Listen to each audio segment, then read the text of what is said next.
Professor Steve Rowe. I'm a real paleontologist, and you're watching Real Paleontology. And today, we're talking the walk. More specifically, we're talking the walk that became the run that gave humans a unique performance edge in the world of animal athletics. Here I'm going to draw largely from exciting new research published just a couple of days ago by Carl Bates and his colleagues in this paper, Running Performance in Australopithecus afarensis.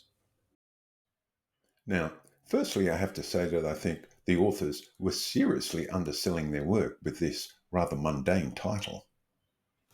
Call me an attention seeker, but personally, I would have spiced it up some because I think this is some really sexy stuff. For starters, the particular specimen of Australopithecus that we're talking about here is Lucy, the most famous fossil specimen in the history of physical anthropology. No other single fossil in our lineage has yielded such a wealth of information in the field of human evolution. Lucy was discovered in the Hadar region of Ethiopia in 1974 by Don Johansen in deposits around 3.7 million years old. She was far and away the most complete representative of her genus and an absolute goldmine of information. For the first time, we could accurately determine the body proportions of an Australopithecine. It was clear that she walked upright, but had different body proportions to us. In particular, she had rather long arms and short legs. She was tiny too, only 3 foot 7 inches tall or 1.1 meters, and weighing in at around 60 pounds or 27 kilograms. Anyway, it's extraordinary that more than 50 years later, she is still yielding deep insights into human evolution today.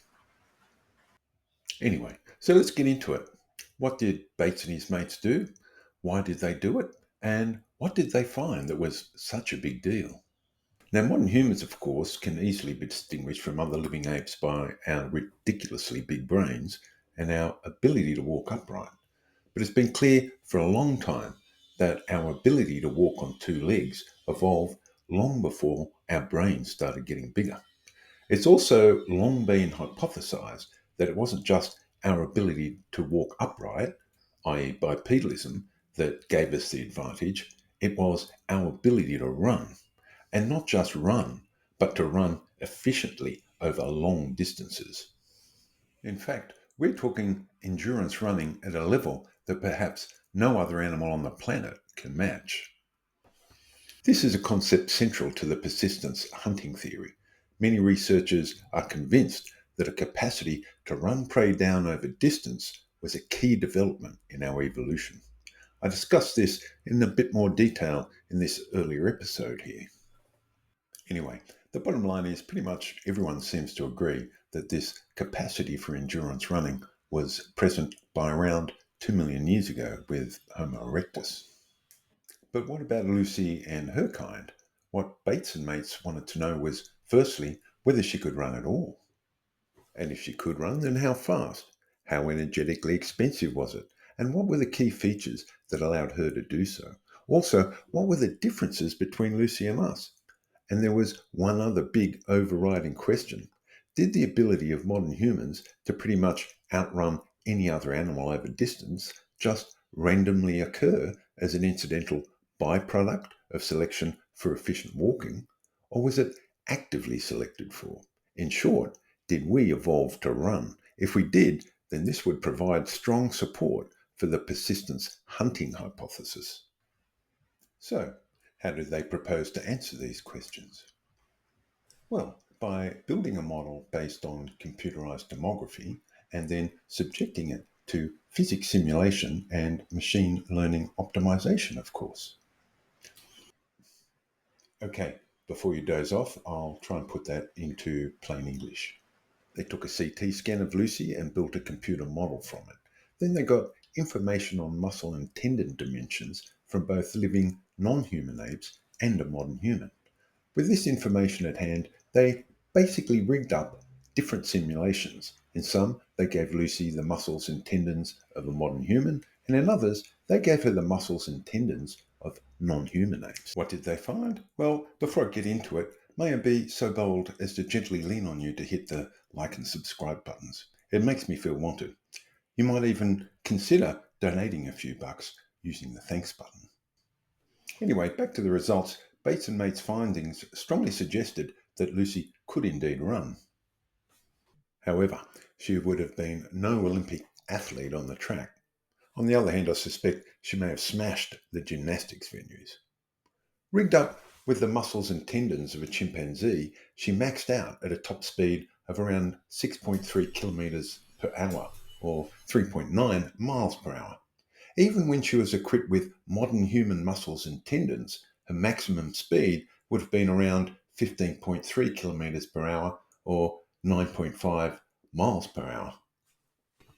In this comparison, we see her running with non-human ape specs compared to her running with the muscle and tendon specs of a Homo sapien. In all likelihood, of course, her actual maximum running speed would have been somewhere between these two, but either way, well below the maximum running speed of a modern human. Their human model could do 29 kilometres per hour or 18 miles per hour. Another important finding was that even at these relatively low speeds, Lucy was not terribly energy efficient. She could not have run far before the build-up of lactic acid levels brought her to the point of complete exhaustion. Modern humans, of course, can run at sub-maximum speeds for hours, or at least some of us can. They also found that the architecture and dimension of one muscle group and tendon in particular played a key role in the evolution of our capacity for endurance running. The triceps surae, or calf muscles, and the Achilles tendon that connects them to the talus, or ankle bone.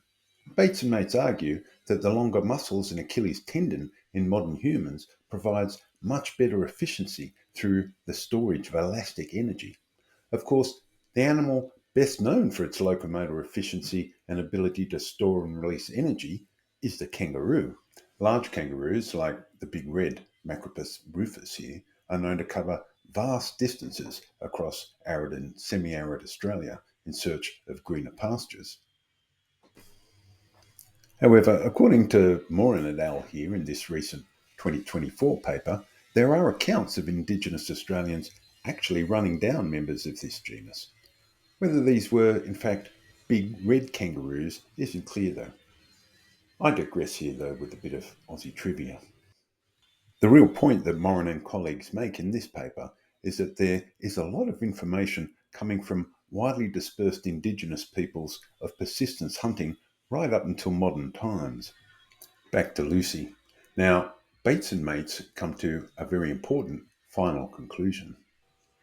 They argue that these changes in muscle and tendon architecture, together with changes in limb proportions, evolved specifically to improve running performance. In short, the endurance running capacity of modern humans was not just a random byproduct of selection for more efficient walking. Humans evolved to run. I'll finish up here.